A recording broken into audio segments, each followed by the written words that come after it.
Hello বন্ধুরা, তোমরা কেমন আছো? আজকে আবার একটি গল্প নিয়ে চলে এসেছি আমি। গল্পের নাম রক্তিম গোধূলি ও মায়াবী অরণ্য।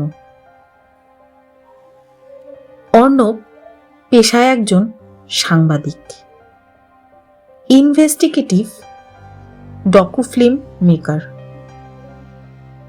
কলকাতার যান্ত্রিক জীবন থেকে দূরে সে এমন কিছু খুঁজছিল যা তার কেরিয়ারে বড় কোনো মোড় আনবে।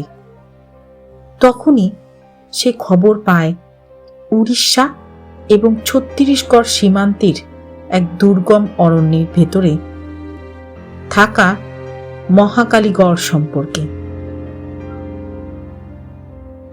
লোককথা অনুযায়ী এই গ্রামটি মানচিত্র থেকে কয়েক দশক আগেই মুছে গেছে, কিন্তু আজও অমাবস্যা রাতে সেখান থেকে নাকি ঘন্টার আওয়াজ শোনা যায়। অর্ণব তার ক্যামেরা পার্সন বন্ধুকে নিয়ে বেরিয়ে পড়ল। অর্ণব তার ক্যামেরা পার্সন বন্ধু সমীরকে নিয়ে বেরিয়ে পড়ল।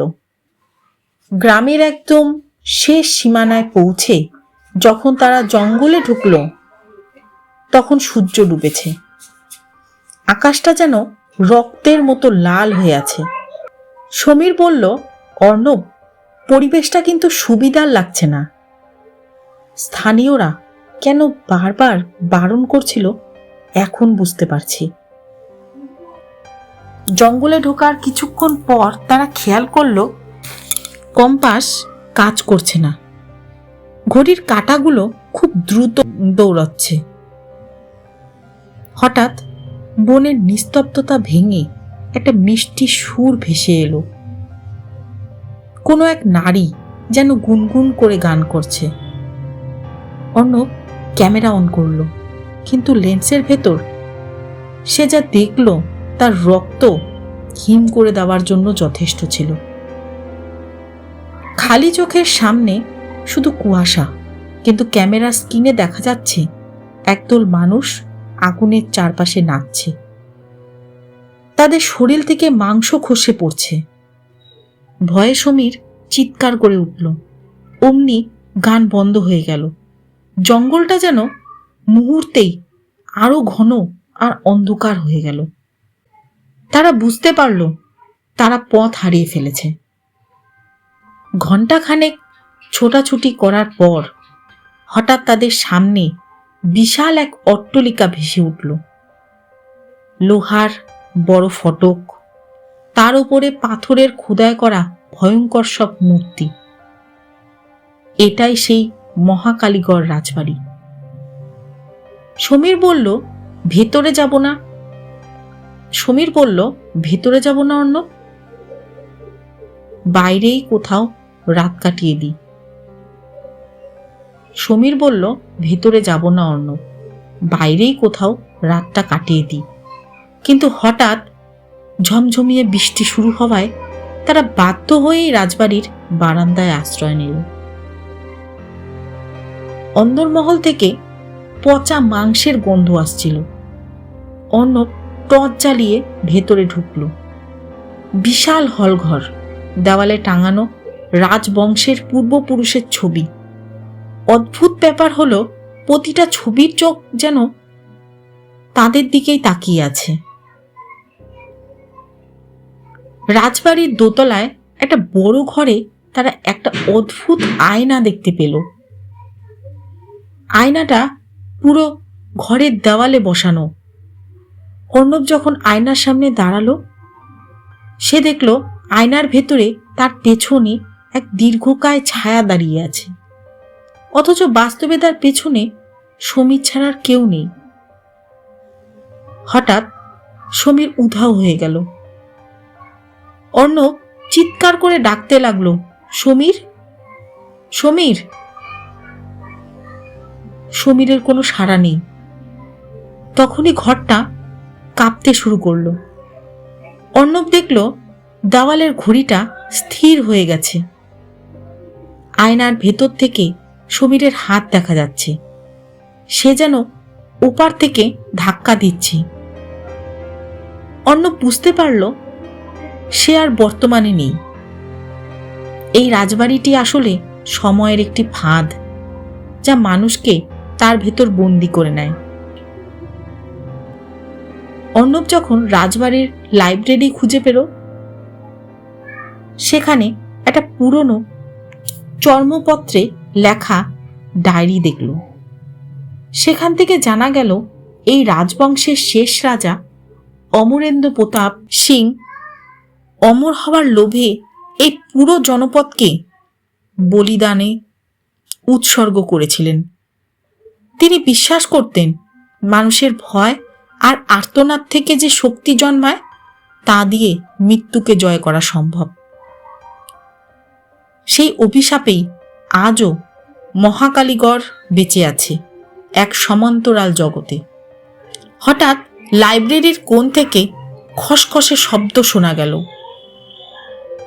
ডায়েরির পাতায় লেখা ছিল, যারা এই প্রাসাদে ঢোকে তারা হয় ছবি হয়ে দেওয়ালে ঝুলে থাকে, নয়তো আয়নার ওপারে চিরকাল বন্দী হয়ে থাকে। অর্ণব দেখল করিডর দিয়ে একদল প্রাচীন সৈন্য হেঁটে আসছে। তাদের মুখে কোনো চামড়া নেই, শুধু কঙ্কাল। তাদের হাতে থাকা মশালগুলো নীল রঙের আলো দিচ্ছে। অর্ণব কৌশলে সেই আয়নাটার কাছে ফিরে গেল। সে বুঝতে পারল আয়নাটা ভাঙতে পারলে হয়তো এই মায়া কাটবে।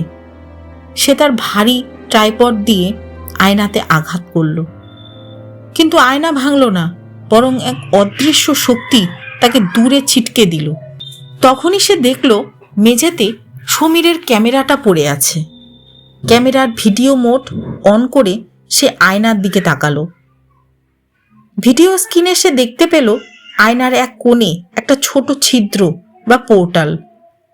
সে ঝাঁপিয়ে পড়ল সেই ছিদ্রের ভেতরে। পর মুহূর্তে সে নিজেকে আবিষ্কার করল এক গভীর অন্ধকার কুঠুরিতে। সেখানে সমীর অচৈতন্য হয়ে পড়ে আছে। চারিদিকে মানুষের হাড়গোড় ছড়ানো। সমীরকে কাঁধে নিয়ে সে ছুটতে শুরু করলো। পেছনে শোনা যাচ্ছে হাজার হাজার মানুষের পৈশাচিক হাসি। জঙ্গল থেকে বেরোনোর সময় তারা দেখল চারপাশটা আর আগের মতো নেই। গাছগুলো যেন জীবন্ত হাত হয়ে তাদের ধরার চেষ্টা করছে। অর্ণব তার ব্যাগে থাকা পেট্রোল আর লাইটার দিয়ে সামান্য লতাপাতায় আগুন ধরিয়ে দিল। আগুনের শিখা থেকে প্রেতাত্মারা পিছিয়ে গেল।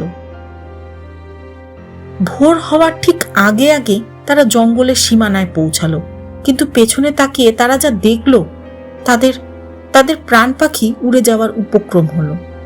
রাজবাড়িটা নেই, সেখানে শুধু এক বিশাল শ্মশান আর পুরনো কিছু পাথরের ঢিপি।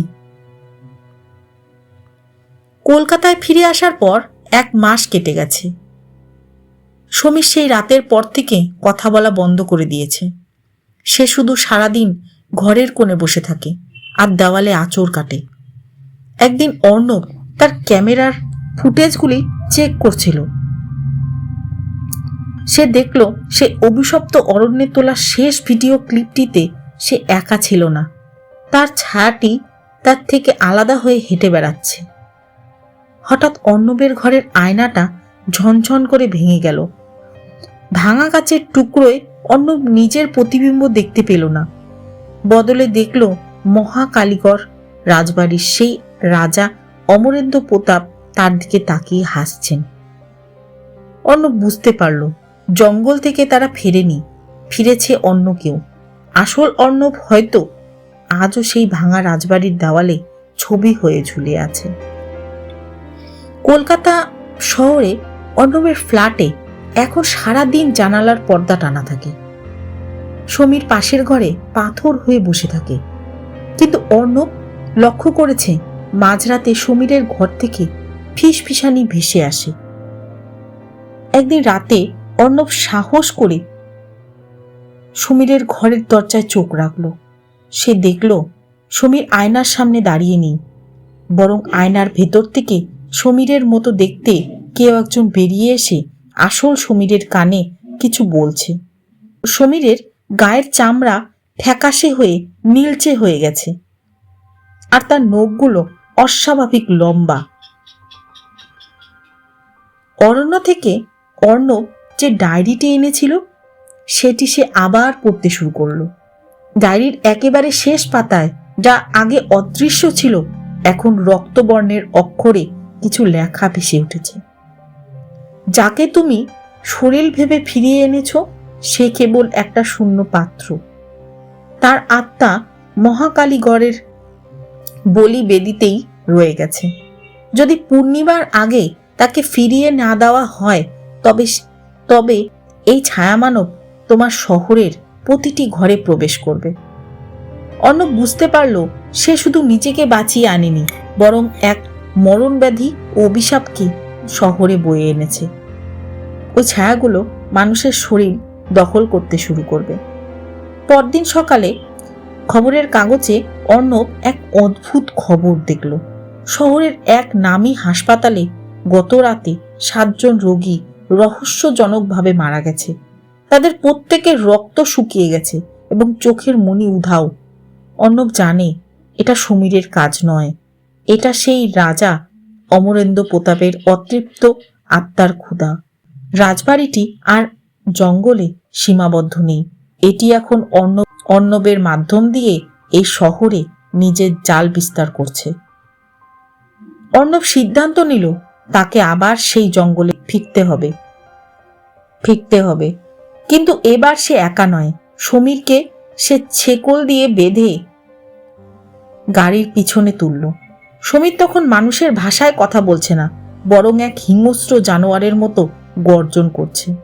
তার চোখ এখন টকটকে লাল। জঙ্গলের সীমানায় পৌঁছতেই অর্ণব দেখল আকাশটা আবার সেই রক্তিম গোধূলির রং ধারণ করেছে। কিন্তু এবার কোনো গান শোনা যাচ্ছে না, বরং শোনা যাচ্ছে হাজার হাজার মানুষের হাহাকার। অর্ণব সমীরকে হিচড়ে নিয়ে শ্মশানের ঢিবির কাছে পৌঁছল, যেখানে আগে রাজবাড়িটি ছিল। কুয়াশার আড়াল থেকে ধীরে ধীরে রাজবাড়িটি আবার দৃশ্যমান হতে লাগলো, তবে সেটি এবার বিশাল আর ভয়ঙ্কর। গেটের সামনে দাঁড়িয়ে আছেন স্বয়ং রাজা অমরেন্দ্র প্রতাপ, তার হাতে একটা প্রাচীন তরোয়াল। রাজা বললেন, তুমি একটি ভুল করেছ সাংবাদিক।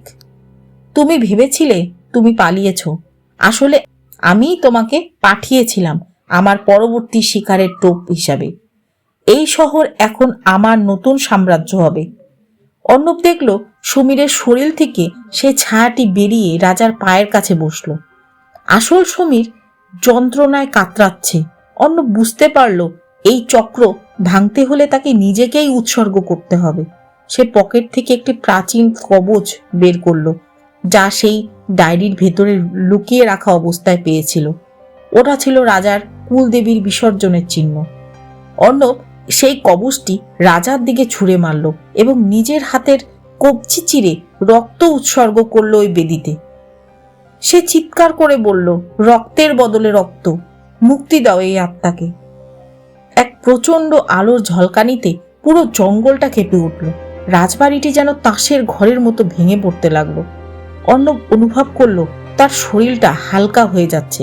সে দেখলো সমীরের চোখ আবার স্বাভাবিক হয়ে আসছে, কিন্তু সমীর তখন একা। অর্ণবকে কোনো অদৃশ্য শক্তি অন্ধকারের গভীরে টেনে নিয়ে যাচ্ছে।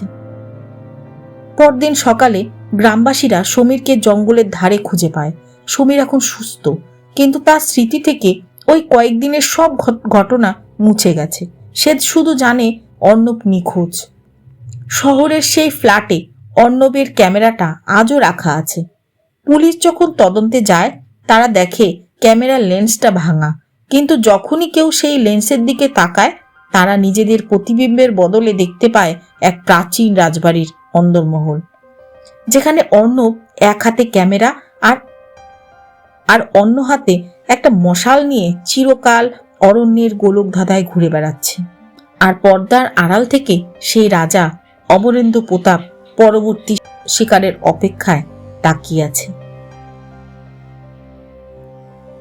এই গল্পটা যদি তোমাদের ভালো লেগে থাকে তাহলে আমার চ্যানেলটিকে অবশ্যই সাবস্ক্রাইব করো, লাইক করো, কমেন্ট করো এবং পাশে থেকো। আর তোমাদের যদি কোনো রকম ভয়ঙ্কর কোনো গল্প থাকে বা ঘটনা থাকে তাহলে আমাকে লিখে পাঠিয়ে এই ঠিকানায়। ঠিকানাটাই আমি ডেসক্রিপশন বক্সে অবশ্যই দিয়ে দেবো।